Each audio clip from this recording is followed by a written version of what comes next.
Hola Iglesia, estamos siguiendo en nuestra escuela de discipulado y estamos ya en la clase número 10 del semestre 4. Y el tema de hoy es uno que ya hemos visto desde el primer semestre, es el amor de Dios.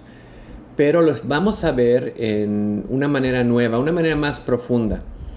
Porque es un tema que podríamos ver una y otra vez. Es tan importante. Y lo vamos a ver con el enfoque de conociendo el amor de Dios para estos días, los días que estamos viviendo. En el primer semestre queríamos conocer el amor de Dios para que cuando vienen las pruebas, las dificultades, nos podamos estar firmes y arraigados en ese amor y conocerlo también, que no nos soltábamos de ese amor. Y es lo mismo ahora, ya tal vez caminando con el Señor, conociéndolo más, mientras los días en los cuales vivimos tú y yo, que están muy cerca o se parecen mucho, o podrían ser los últimos días, tenemos que entender este amor aún más. Mientras experimentamos dificultades, mientras experimentamos problemas, es más razón para conocer el amor de Dios. ¿Y cuál es ese amor de Dios? Pues si recordamos Juan 3:16, de tal manera amó Dios al mundo que dio a su Hijo unigénito, para que todo aquel que cree en Él no se pierda, sino tenga vida eterna. El amor de Dios es el amor que Dios nos ha dado. El amor que Dios dio al dar su Hijo por nosotros. El amor que nos trajo vida. El amor que cambió y transformó todo para nosotros. Es importante que conozcamos a ese Dios, que conozcamos ese amor. Primera de Juan 3:16, que va conectado. Juan y Juan es la epístola de Primera de Juan y el Evangelio de Juan. Y dice 3:16 de esto: en esto conocemos el amor. ¿Cómo conocemos el amor? En que Él puso su vida por nosotros. Entonces vemos el amor de Dios en que dio a su Hijo por nosotros. Ahora, no solamente vemos el amor de Dios, pero nosotros también tenemos que entender qué es lo que Dios espera de nosotros. ¿Cuál es la acción que viene con esto? Él dio su vida, y ¿cuál es nuestra respuesta? Nuestra respuesta es esa. También nosotros debemos poner nuestras vidas por los hermanos. Tenemos que seguir el ejemplo de Cristo. Es la respuesta que Dios nos llama. Un capítulo después, 1 de Juan 4:10. En esto consiste el amor, no en que nosotros hayamos amado a Dios, sino que Él nos amó a nosotros y envió a su Hijo como propiciación por nuestros pecados, como esa paga de nuestros pecados.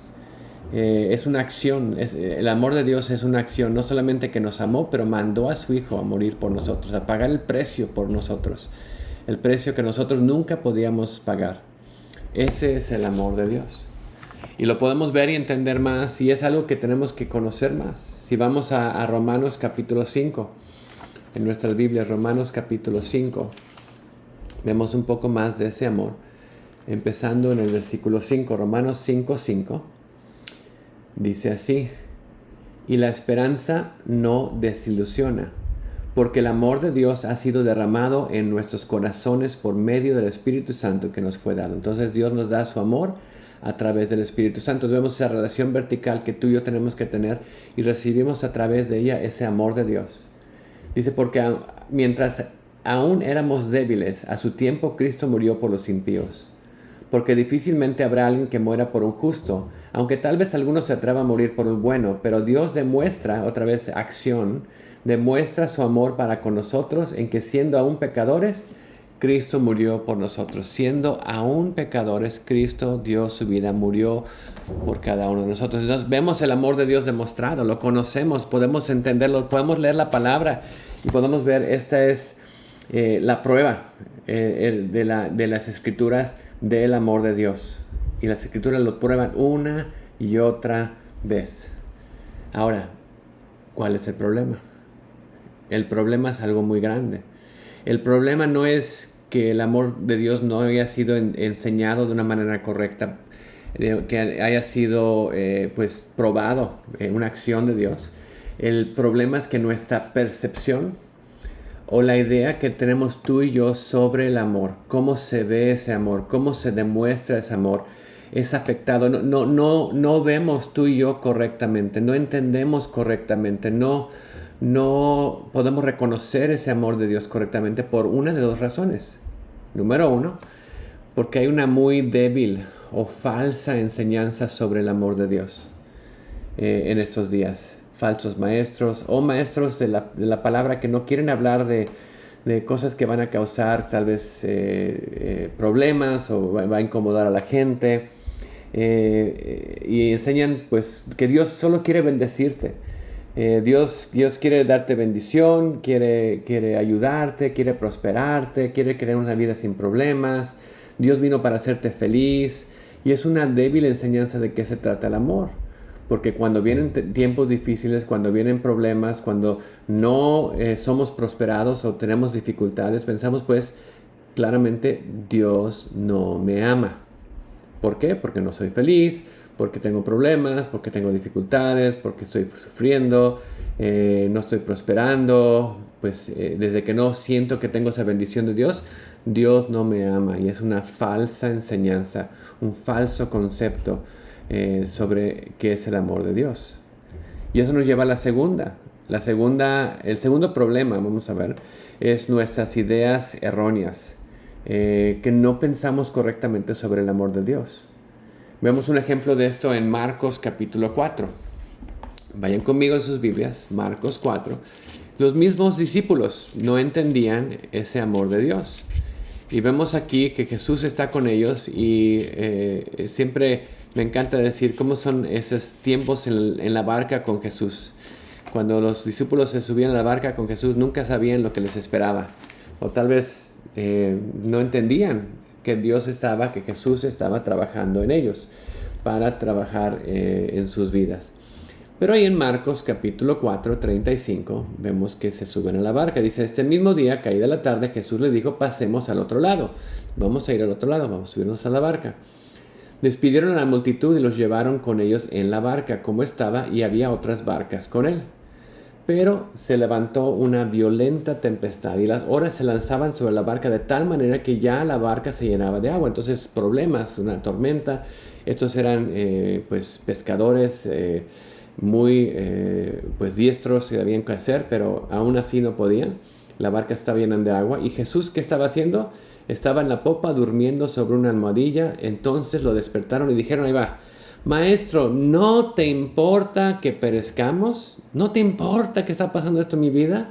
¿No te importa que tengo problemas? Y Jesús se levanta y responde al viento y dijo al mar, cálmate, sosiégate. Y el viento cesó y sobrevino una gran calma. Entonces les dijo, ¿por qué están atemorizados? ¿Cómo no tienen fe?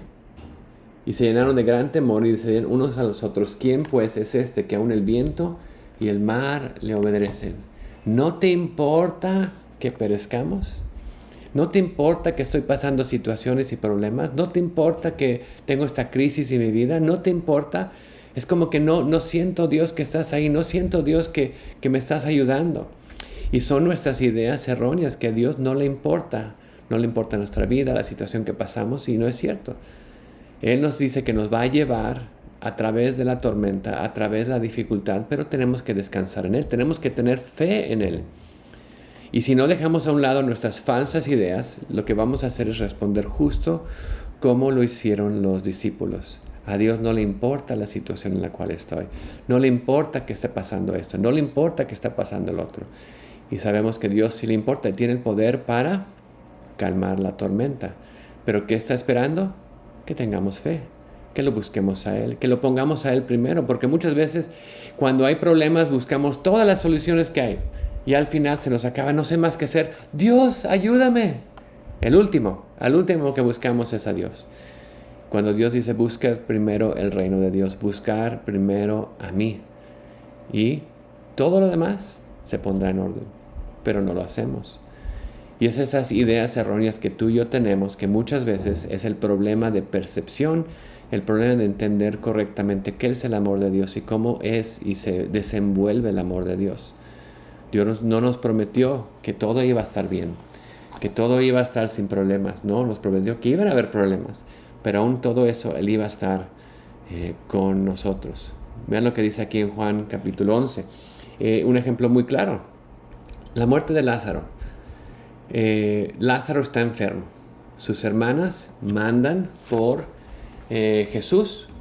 Ven a Jesús, Lázaro está enfermo. Jesús a propósito espera 1, 2, 3, 4 días. Al cuarto día Lázaro ya falleció, ya es demasiado en sí humanamente tarde y ya va hacia la tumba donde está Lázaro. Y en Juan 11, 20, 21 vemos que llega Marta, y entonces Marta, cuando oyó que Jesús venía, lo fue a recibir, pero María se quedó sentada en su casa. ¿Y qué es lo que dice Marta a Jesús? Señor, si hubieras estado aquí, mi hermano no hubiera muerto. Y la cosa es que Jesús tenía un plan para la situación. Él sabía que Lázaro iba a morir y dejó que falleciera. ¿Por qué? Porque él quería enseñar su poder, quería enseñar el poder sobre la muerte antes de que él mismo iba a ir a la muerte. Él había dicho a sus discípulos que el tercer día iba a resucitar. Para ellos eso imposible. ¿Alguien resucitar de los muertos? Pero ¿qué pasa un poco antes de que Jesús muere y resucita? Él resucita a Lázaro, que estuvo otra vez 3 días en la tumba. Y es algo que ellos pudieron haber recordado, pero a veces somos tan lentos para entender y conocer las cosas que Dios hace. Y muchas veces, bueno, ¿cómo es esto? ¿Cómo va a ser esto? Vemos la situación como imposible, está muerto. Pero Jesús tiene el poder. No entendemos ese amor de Dios. Y vemos ahí el versículo más corto de la Biblia. Jesús lloró, llorando sobre la muerte, la necesidad de la muerte de su amigo. Pero más que todo, él realmente quebrantado por esta necesidad del humano de pecar y el pecado que nos había separado de Dios. Algo que tenemos que aprender y vemos en estas historias es que Jesús no promete que nuestra vida va a ser sin dificultades, no promete que va a ser sin sufrimiento. Pero cuando realmente conocemos ese amor de Dios, entonces, en el tiempo más difícil, en el tiempo de que decimos humanamente no sé cómo puede pasar algo o qué Dios va a hacer, puedo descansar en Él y podemos tomarlo y agarrarnos de Él con toda nuestra fuerza y no soltarnos. Había tiempos cuando había un huracán, los marineros lo que hacían es se ataban a la popa, al mastil del barco para que el viento no los llevara. Y ahí estaban atados en medio de la tormenta, básicamente diciendo, bueno, este barco, esto me voy a sostener y se hunde, me voy con él. Pero yo estaba sin soltarse de lo que ahí donde había puesto su descanso, su fuerza. Y es lo que tenemos que hacer con Jesús. En medio de la tormenta, ponernos en sus manos y agarrarlo con toda nuestra fuerza, sabiendo que su amor es más grande y que Él nos lleva a través de la tormenta. No nos quita sufrimiento, no nos quita dificultades, pero Él dice que voy a estar con ustedes en todo ese momento. Es el amor de un padre. Estaba escuchando un ejemplo de un papá que a sus hijos les dijo, no vayan por este camino, porque hay una avenida que es muy concurrida, muchos autos, es muy peligrosa, no vayan por allá. Y los niños de 4 y 6 años. Y un día sale y, ¿dónde están? Les llama, no están, no les contestan. Y él empieza a caminar hacia ese camino concurrido y ahí los ve, a los 2 niños a pasos de llegar. Y rápidamente los toma la mano fuertemente, aplica un poco de corregimiento físico, les da sus buenos, su buena pala, como decimos ahí en mi casa, los lleva a casa y dice, se van a bañar, se van a dormir sin cenar, y era temprano, no era tiempo de dormir todavía, pero como castigo les tocó el dormirse temprano, no cenar y también pues ese recordatorio físico, ¿no?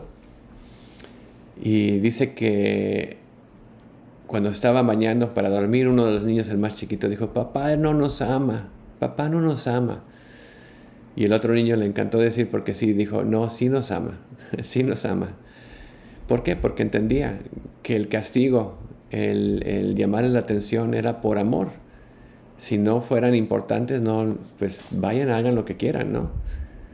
pero por amor tuvo que haber ese castigo, tuvo que haber esa dificultad, y también por amor vemos hay sufrimiento, dificultades que Dios permite en nuestra vida porque para crecimiento, por el mundo, la situación en la cual vivimos, pero lo que nos dice es no los voy a dejar solos. En medio de la situación, en medio del problema, yo voy a estar con ustedes.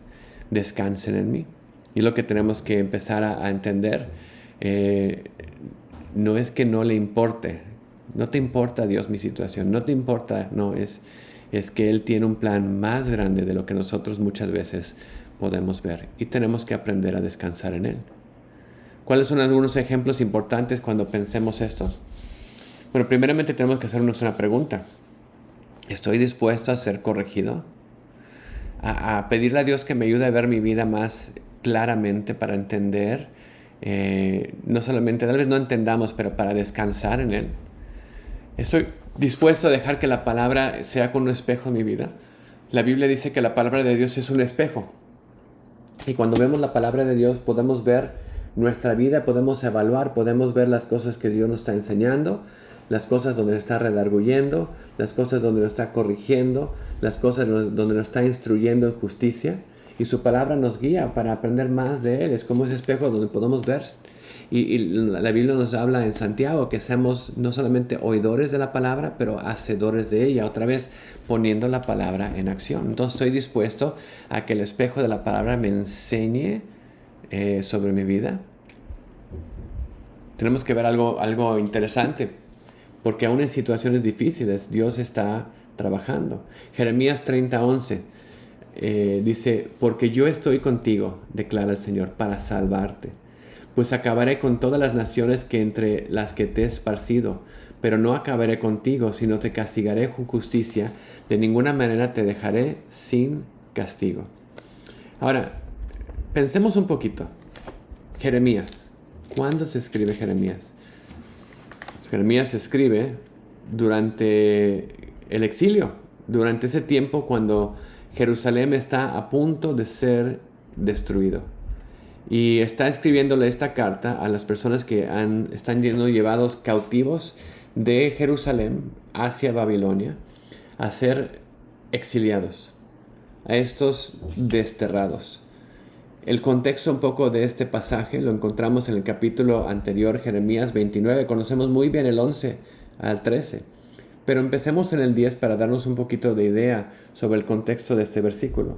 Jeremías 29:10 dice, pues así dice el Señor, cuando se hayan cumplido a Babilonia 70 años, yo los visitaré y cumpliré mi buena palabra de hacerlos volver a este lugar.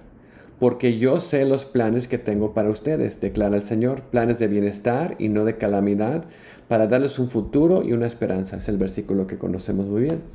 Ustedes me invocarán y vendrán a rogarme, y yo les escucharé. Me buscarán y me encontrarán cuando me busquen con todo su corazón. Me dejaré hallar de ustedes, declara el Señor, y restauraré su bienestar y los reuniré de todas las naciones de donde los lugares a donde los expulsé, declara el Señor, y los traeré de nuevo al lugar desde donde los envié al destierro. Entonces los voy a regresar. Pero ¿qué vemos? Primeramente 70 años tienen que pasar. Entonces les dice, construyan casas, cásense, descansen. Va a pasar 70 años para que esto pase. Pero los voy a regresar al lugar donde los saqué. Ahora, pensando un poco con esto, el momento que vemos esto que está pasando, Jeremías 30, ¿cuál es la situación de alguien como, vamos a por ejemplo, Daniel, Sadrach, Mesach, Abednego? Jóvenes que han sido desterrados, llevados de su familia, tal vez nunca más de ver a sus padres, llevados de su nación, para ellos tal vez nunca más iban a ver y regresar a ver a la ciudad donde nacieron, el lugar donde nacieron.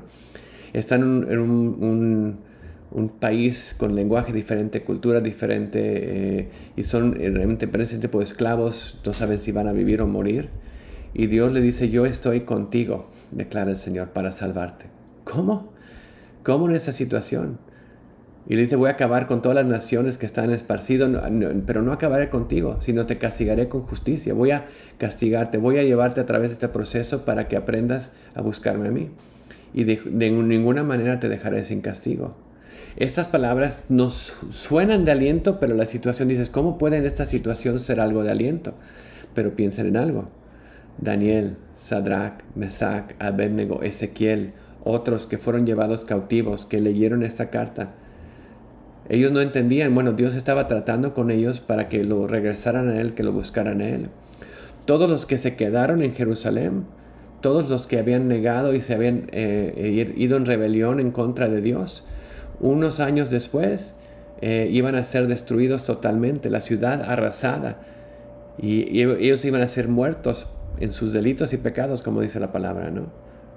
Entonces las palabras son de aliento. Dice, aunque la situación parezca que es terrible, que es para ti el fin del mundo, yo estoy contigo, declara el Señor. Voy a salvarte, voy a acabar con las naciones que te he esparcido y tengo un plan que ahorita tal vez no entiendas, que ahorita tal vez no ves, pero tengo un plan donde voy a mandarte a Babilonia, te vas a establecer, vas a tener casa, familia, y voy a tu siguiente generación la voy a regresar un día otra vez a este lugar cuando yo acabe y esparza las naciones que hicieron esto. Entonces Dios nos enseña. Tal vez no lo entienda lo que Dios está haciendo, pero Él está trabajando y Él tiene un plan que es mucho más grande, mucho más poderoso que de lo que yo puedo entender. Y tenemos que entender ese contexto en lo que Dios está haciendo.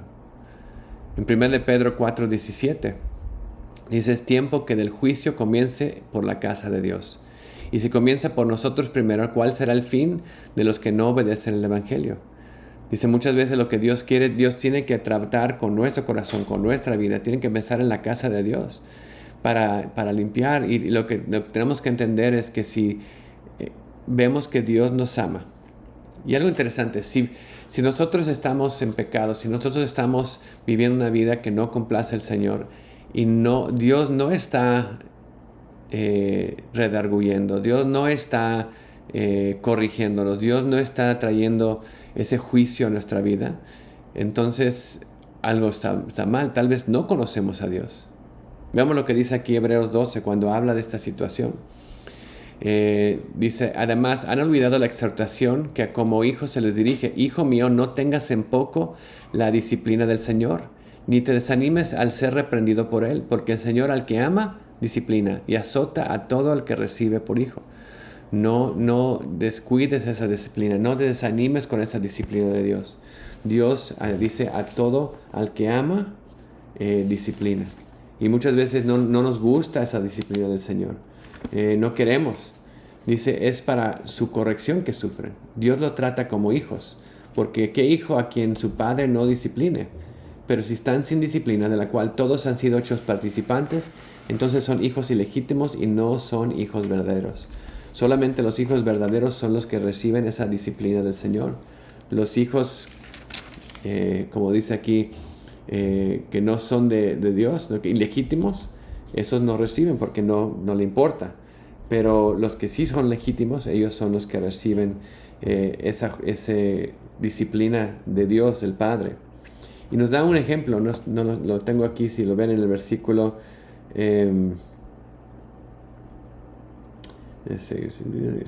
9, dice, además tuvimos padres terrenales para disciplinarnos y los respetábamos. Con cuánta más razón no estaremos sujetos al Padre en nuestro espíritu y viviremos.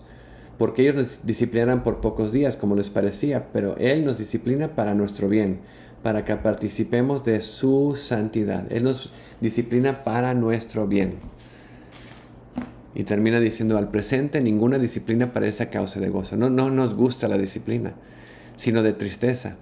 Sin embargo, a los que han sido ejercitados por medio de ella, después les da fruto apacible de justicia. Entonces,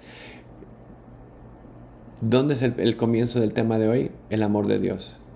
Si estamos pasando un tiempo difícil, de disciplina, de sufrimiento, de dificultad, tenemos que ver, esto es algo que estoy pasando por lo que está pasando en el mundo alrededor de mí, es algo que está pasando por mi vida, algo que Dios quiere tratar conmigo. En todo momento, Dios está contigo, Dios te está llevando. Pero tenemos que ver el amor de Dios, que no es un amor que todo va a estar bien, que todo va a estar como tú quieres, que todo va a estar bonito. El amor de Dios es un amor que quiere transformar, quiere ayudarnos a crecer, quiere llevarnos para que realmente podamos cada día ser más como el Señor, más listos para hacer su obra, más y más cada día conociendo esa profundidad de lo que Dios quiere que aprendamos. ¿Por qué? Porque si no lo vemos correctamente, si no entendemos este tema que estamos hablando hoy del amor de Dios, lo que pasa cuando vemos las situaciones que nos rodean, las dificultades, esos problemas, especialmente vemos estos últimos días guerras y rumores de guerras, hambres, pestes, vemos la situación en los países, vemos la situación con la pobreza, vemos las diferentes cosas alrededor del mundo, la maldad, la violencia. Dices, no, el mundo está fuera de orden. Y lo que pasa es que cuando vemos esto, puede empezar nuestro corazón a enfriarse. Lo que tenemos que recordar, y algo que vimos en unas lecciones hacia atrás, cómo Dios trabaja. Dios trabaja en nuestra vida a través de 3 cosas. La palabra de Dios, sí, lo hemos usado, hemos hablado, la clase pasada hablamos la palabra de Dios, cómo Dios usa su palabra en el discípulo. La segunda, el Espíritu Santo, nuestro maestro, nuestro guía, nuestro consolador, esa la segunda parte. La tercera, y esa es la que no queremos hablar mucho, no nos gusta, son las pruebas, el sufrimiento, las tribulaciones, la dificultad. Dios trabaja a través de ellas para ayudarnos a crecer. Pero cuando no entendemos esto y no entendemos cómo Dios trabaja, cuando vemos dificultad o pasamos tiempos difíciles, al tener una idea errónea en nuestra mente de qué es el amor de Dios y cómo trabaja ese amor de Dios, nos puede pasar como vemos aquí en Mateo 24:12. Dice, debido al aumento de la iniquidad, el amor de muchos se enfriará. Se puede enfriar nuestro amor. Podemos decir, no, Dios ya no me ama. Dios ya no está haciendo nada. Dios está dormido. No te importa. Mira el mundo cómo está. No te importa. Y Dios dice, no. Es exactamente lo que estoy pasando. Y como Lázaro tengo un plan. Y aunque tú no lo veas y la muerte es terrible, pero yo tengo un plan. Y lo que tenemos que entender es que en el mundo en el que vivimos tú y yo hoy en día, las cosas no se van a poner mejor.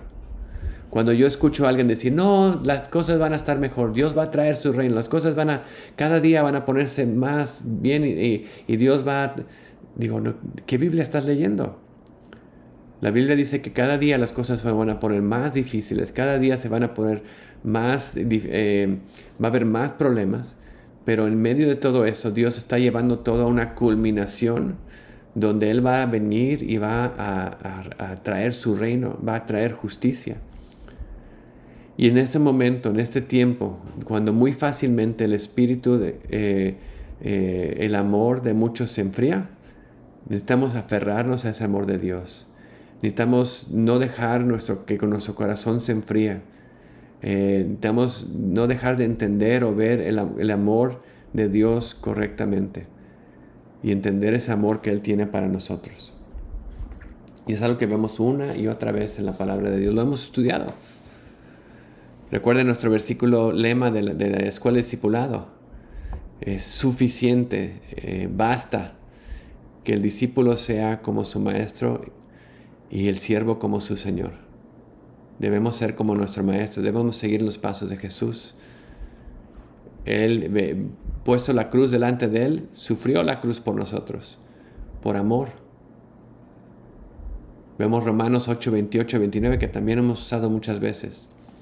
Sabemos para los que aman a Dios, todas las cosas cooperan, trabajan juntos para bien.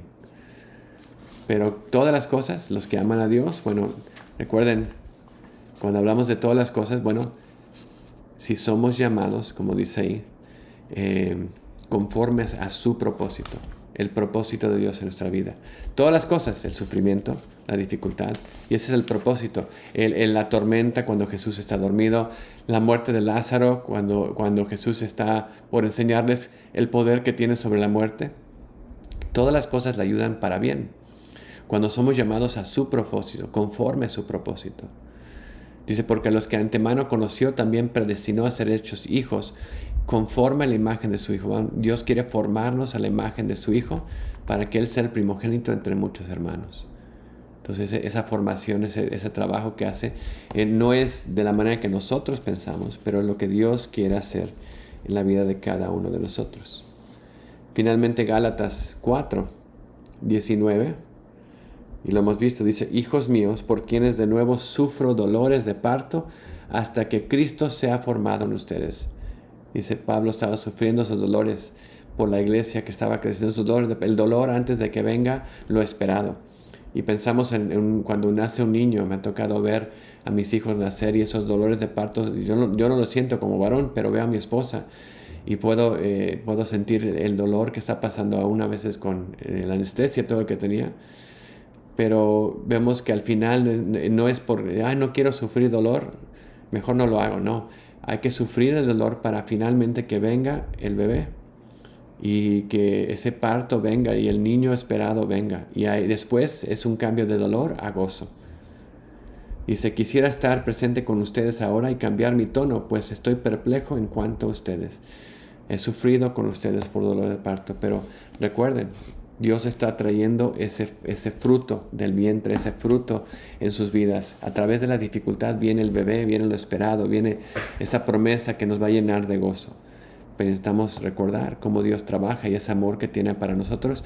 Y otra vez, cómo trabaja la palabra de Dios, el Espíritu Santo, las pruebas, sufrimiento y tribulaciones.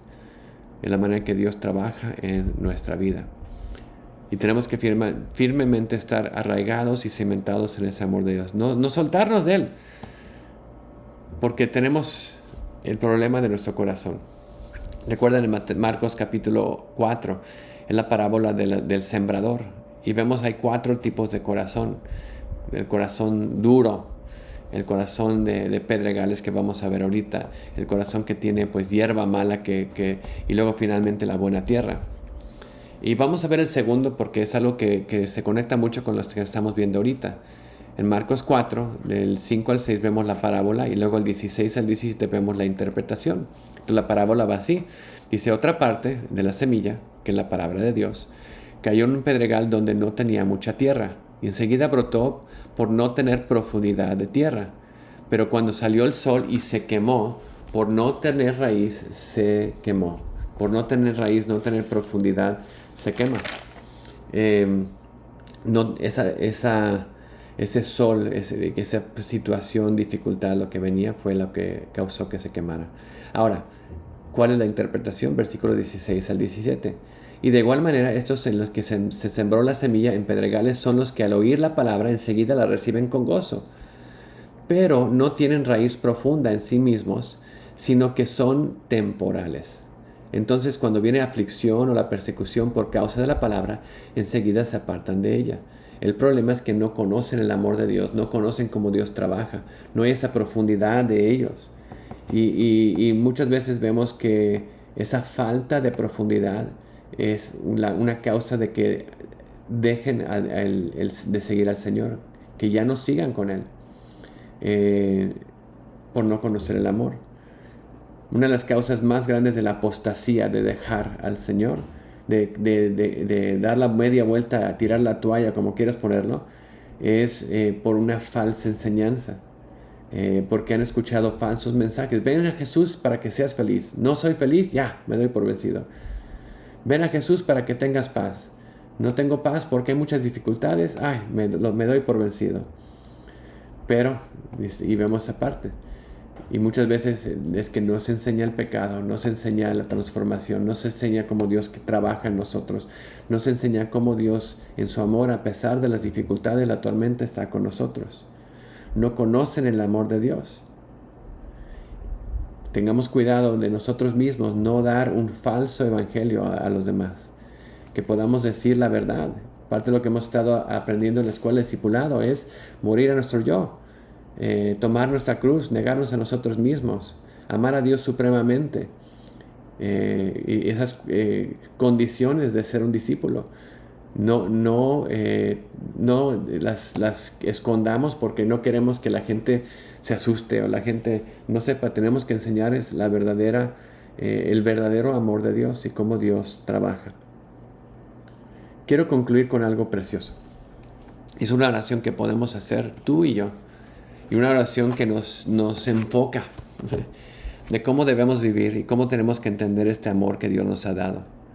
Y les animo no solamente que lo lean ahorita, lo meditemos, pero que lo escriban y lo pongan en su espejo y que sea un clamor de sus corazones. Se encuentra en Efesios 3 del 14 al 19. Dice esto: por esta causa, pues, doblo mis rodillas ante el Padre de nuestro Señor Jesucristo, de quien recibe en nombre toda familia en el cielo y en la tierra. Les ruego que Él les conceda a ustedes, conforme a la riqueza de su gloria, el ser fortalecidos con poder por su Espíritu en el hombre interior, de manera que Cristo habite por la fe en sus corazones. También ruego que, arraigados y cimentados en amor, ustedes sean capaces de comprender, que puedan entender con todos los santos cuál es la anchura, la longitud, la altura y la profundidad, y de conocer el amor de Cristo que sobrepasa el conocimiento, para que sean llenos hasta la medida de toda la plenitud de Dios. Una preciosa oración que podemos: Dios, ayúdame a conocer tu amor. Conocer, como dice aquí, la anchura, la longitud, la altura, la profundidad. De conocer tu amor que sobrepasa todo conocimiento. Que tú me enseñes cómo es ese amor. Y que pueda, Señor, en medio de las dificultades, ya no decir, no te importa, Señor, pero aquí estoy, Señor, ayúdame. Quiero descansar en ti, guíame. Tengo fe que tú puedes calmar esta tormenta. Tengo fe que tú me puedes llevar a través de ella. Y aún en medio de la situación, yo sé que estás conmigo. Aún en el valle de la sombra de muerte, estoy contigo. Pensando en eso, qué mejor. Les dije que vamos a terminar en Efesios, pero vamos a añadir esta parte más de nuestro buen pastor. Salmo 23. Terminar con este salmo. De nuestro buen pastor que nos ama tanto, nos lleva en tantas dificultades y nos guía. El Señor es mi pastor, nada me faltará. En lugares de verdes pastos me hace descansar. Junto a aguas de reposo me conduce. Él restaurará mi alma. Me guía por senderos de justicia por amor de su nombre. Aunque pase por el valle de la sombra de muerte, no temeré mal alguno, porque tú estás conmigo. Tu vara y tu cayado me infunden aliento. Tú preparas mesa delante de mí en presencia de mis enemigos. Has ungido mi cabeza con aceite. Mi copa está rebosando. Ciertamente el bien y la misericordia me seguirán todos los días de mi vida. Y en la casa del Señor moraré por largos días. Ese es el Señor que servimos, el gran amor. Y que al conocerlo más, podamos amarlo más cada día. Y al amarlo más, podamos seguirlo más de cerca. Una oración que he estado haciendo frecuentemente. Señor, ayúdame a conocerte más. Señor, ayúdame a amarte más. Señor, ayúdame a seguirte más de cerca. Conocerte más, amarte más, seguirte más de cerca. Y al conocer ese amor, que seamos firmes y arraigados y cimentados en su amor. Y que comprendamos con todos los santos la anchura, la longitud, la altura, la profundidad. Y que conozcamos el amor de Cristo que sobrepasa todo conocimiento. Amén. Espero que este día podamos entender un poco más el amor de Dios y cuánto nos ama. Y no solamente entenderlo aquí, pero empezar a verlo día a día en nuestra vida mientras cambiamos nuestra perspectiva para ver nuestras situaciones que pasamos cada día de una manera diferente. Que Dios los bendiga, que Dios los guarde y que vivamos arraigados y cimentados en el amor del Señor. Señor, te doy gracias por este tiempo que hemos tenido, por esta clase. Y más que todo, Señor, que podamos caminarlo en la vida, que podamos entender tu amor y la grandeza de tu amor, especialmente en los días que vivimos, en los días que más y más va a incrementar la maldad.